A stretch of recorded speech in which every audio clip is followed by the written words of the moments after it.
You know, that bill in your wallet probably feels like a constant in your life, right? It's solid, it's reliable, it's just always there. But here's the thing. The US dollar was absolutely not born this way. Its stability was never, ever a given. In fact, it was forged in total and utter financial chaos. So yeah, let's dive into this incredible story. It really begs the question, doesn't it? What did people even use for money before there was a US dollar? I mean, before a treasury, before a mint, how did you buy bread? How did you pay your debts or build a whole new country?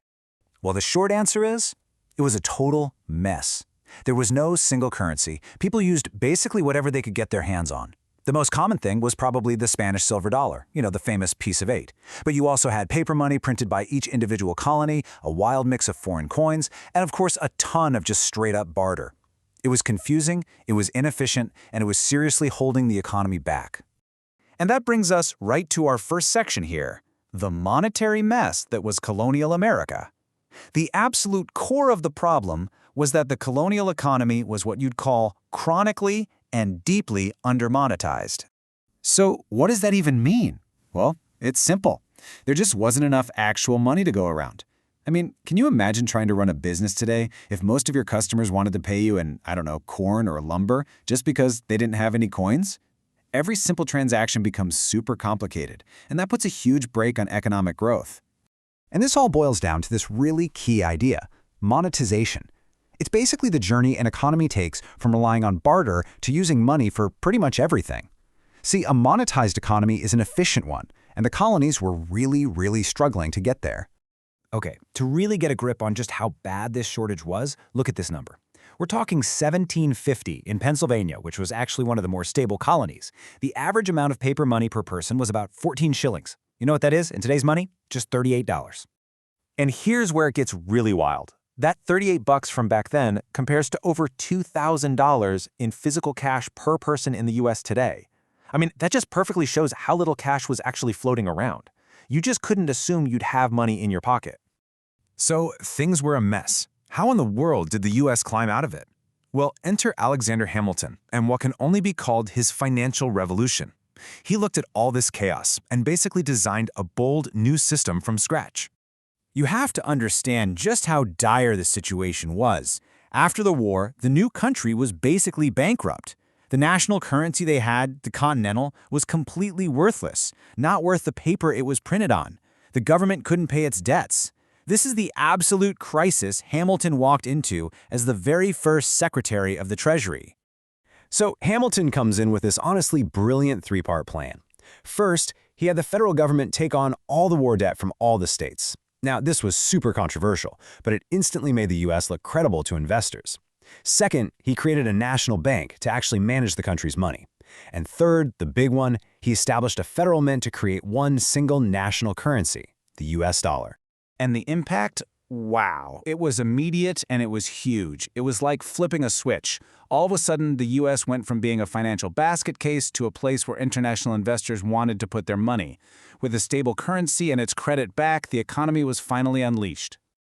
But, history is never that simple. Hamilton's system wasn't some magic wand. The story definitely doesn't end there. Even with his genius plan in motion, the path to a stable dollar was, well, let's just say it was bumpy. The 19th and early 20th centuries were all about trial, error, and one crisis after another.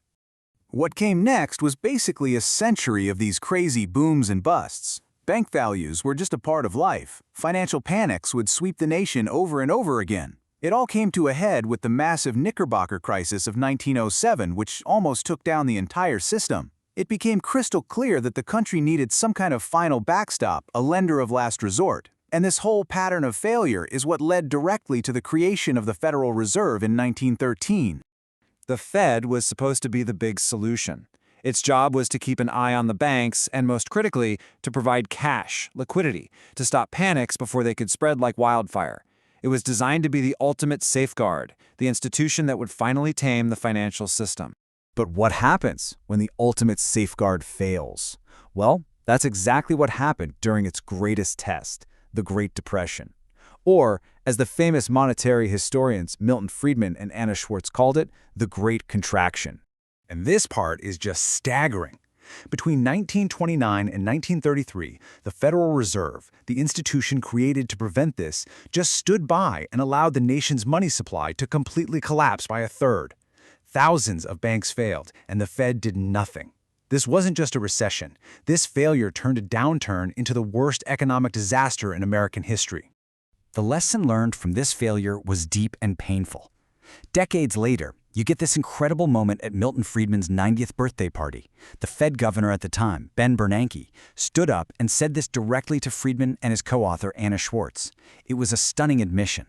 The Fed had failed, and that lesson had been seared into its memory forever. So this long, hard-fought history brings us right back to the dollar we know today. You might not realize it, but every little feature of the cash in your wallet is a direct result of this long struggle for stability and trust.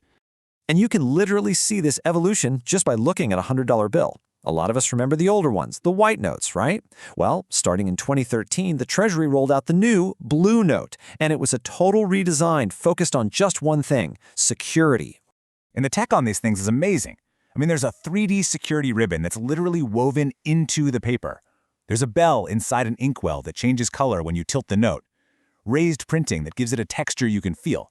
All of this high-tech stuff is designed to maintain public confidence, the very thing that was so fragile for the first 150 years of this country's history.